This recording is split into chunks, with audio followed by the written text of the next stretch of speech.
مسلم شریف کی روایت میں آیا ہے اور ترمذی میں اور حضرت فضالہ رضی اللہ عنہ کی روایت میں، یہ بھیا ہمیں نہ لکھ کے بھیجا کرے، ٹھیک ہے نا؟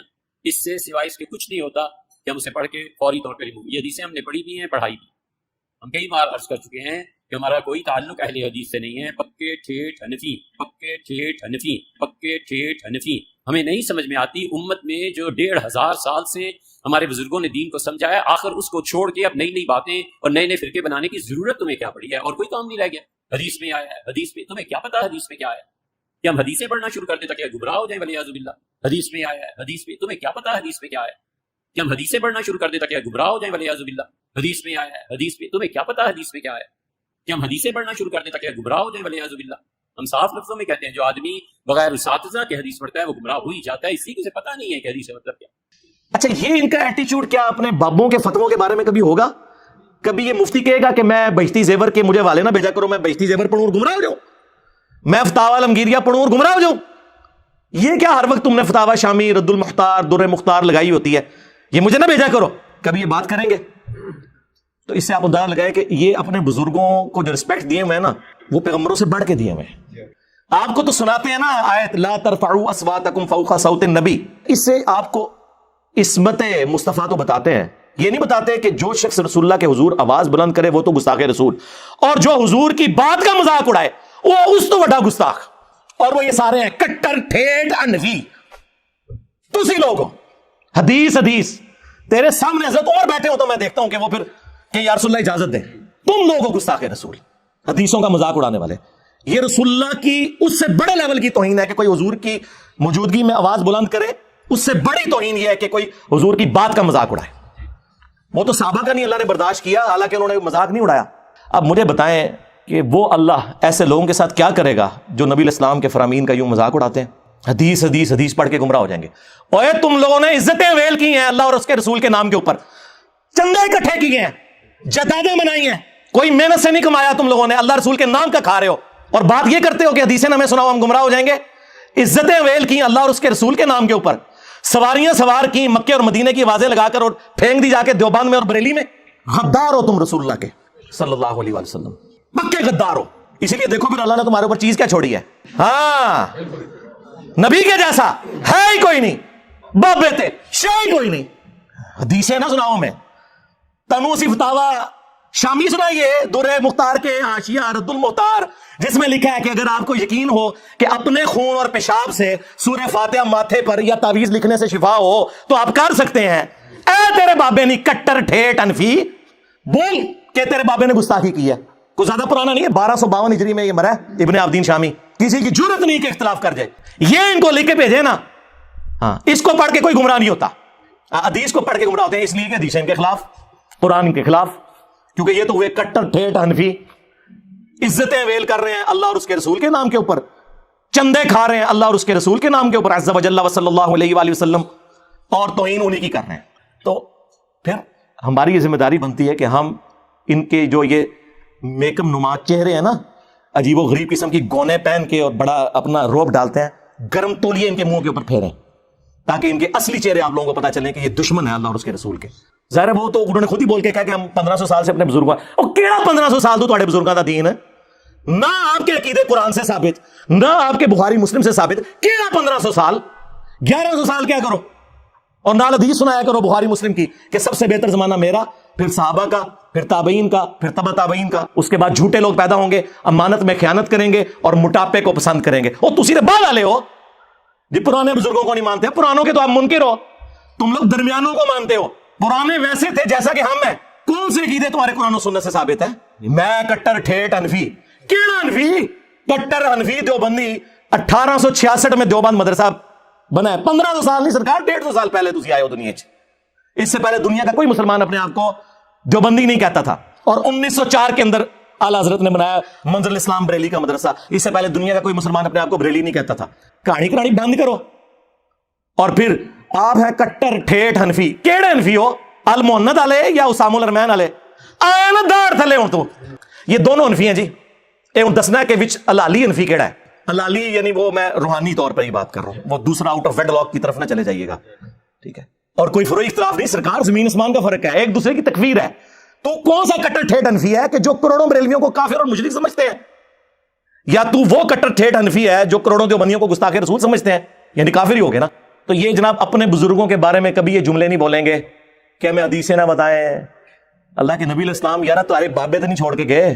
ہاں بخاری مسلم دونوں میں ہے. نبی علیہ السلام ہر خطبے سے پہلے کہتے تھے اما بعد فإن خیر الحدیث کتاب اللہ وخیر الہدی ہدی محمد صلی اللہ علیہ وآلہ وسلم وشر الامور محدثاتها وکل محدثۃ بدعہ وکل بدعۃ ضلالہ وکل ضلالۃ فی النار.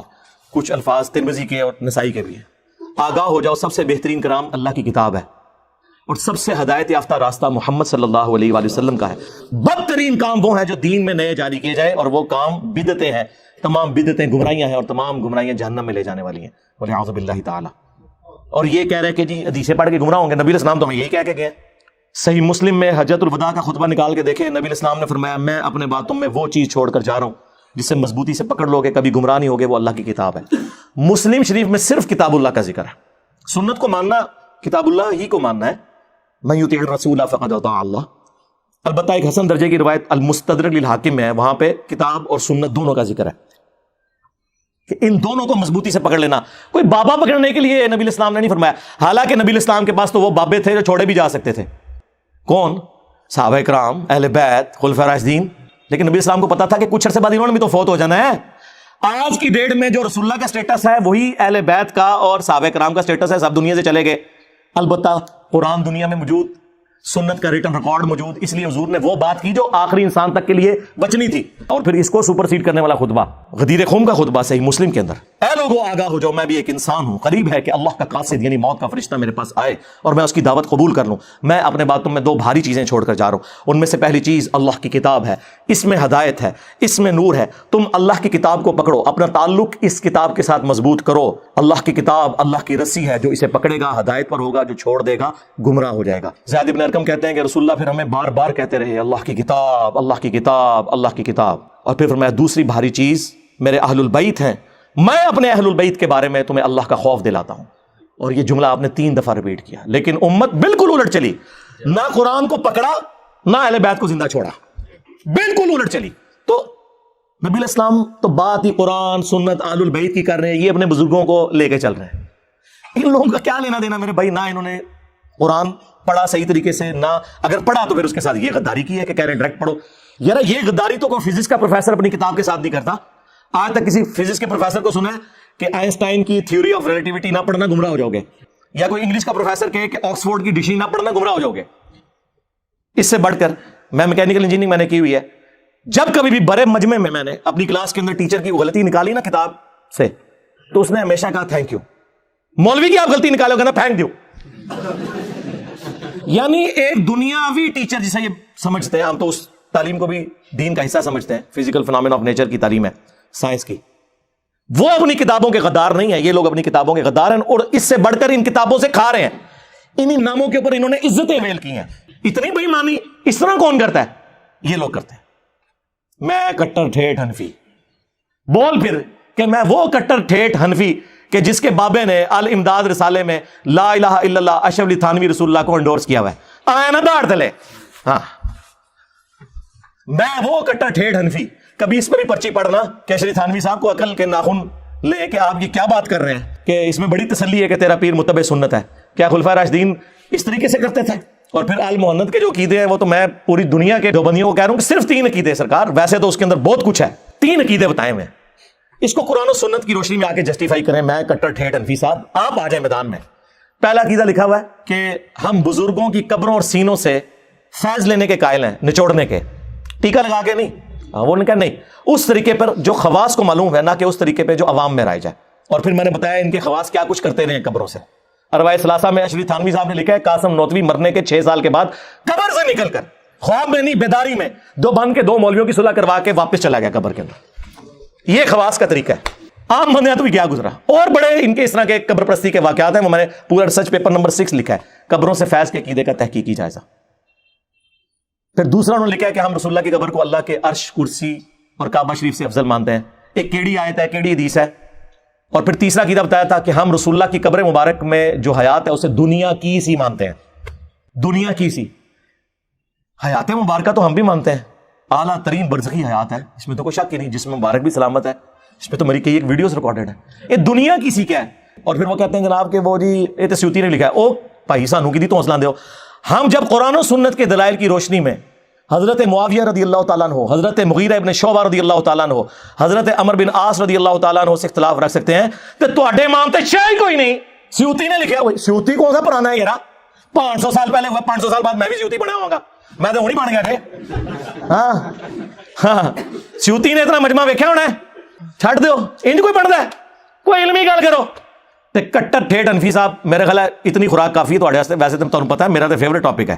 ہاں میں تو کوئی موقع نہیں جاننے دوں گا کہ میں ڈرل کروں گا ان کی پبلک کے دماغ میں کہ سوچو کہ یہ تم لوگ کن لوگوں کے پیچھے لگے ہوئے ہو. یہ وہ لوگ ہیں جنہوں نے عزتیں اللہ اور اس کے رسول کے نام کے اوپر اویل کی ہیں اور قرآن و سنت کے نام سے چڑھتے ہیں اور کہتے ہیں ہمیں نا لکھ کے بھیجا کرو. ہم تو یہ پڑھ کے ریموو کر دیتے ہیں. ہم 1500 سال بعد اب تم لوگ بتاؤ گے ہمیں ہم اپنے بزرگوں کا دین چھوڑ دیں. اچھا انہوں نے پتا ہے کہ قرآن دی جڑے پڑھتا ہے نا انہوں نے بابے مبارک ہو جاتا جاؤ. ہاں انہوں نے پتا ہے. جی سب تو بڑی مثال میں وہاں 2002 میں عمرے پہ گیا. غلاف کعبہ پکڑ کے دعا مانگی تھی اللہ مجھے بریلوی مارنا. شکر ہے قبول نہیں ہوئی. منو کہنا چاہیے یا اللہ منو مسلمان ماری. اور یہ میں آپ کو وثوق سے کہتا ہوں اگر آپ مخلص ہیں نا سرکار آپ ہدایت کے مخالف راستے پہ بھی چل پڑے نا اخلاص کے ساتھ اللہ تعالیٰ کان سے پکڑ کے آپ کو سیدھے راستے پہ چلا دے گا. اور اگر آپ بے ایمانی پہ اترے ہوئے ہیں سرکار تو آپ رسول اللہ کے چچا بھی ہو نا ابو لہب ہاشمی بھی ہو تو مر جائیں گے آرام موت. اور قرآن میں قیامت تک بددعائیں پڑی جائیں گی ان پر. تبت یدا ابی لہب وتب. یہ بات ہے. نسبت بھی اسی وقت کام آتی ہے جب آپ نبیوں کی آواز کے اوپر لبیک کہتے ہیں.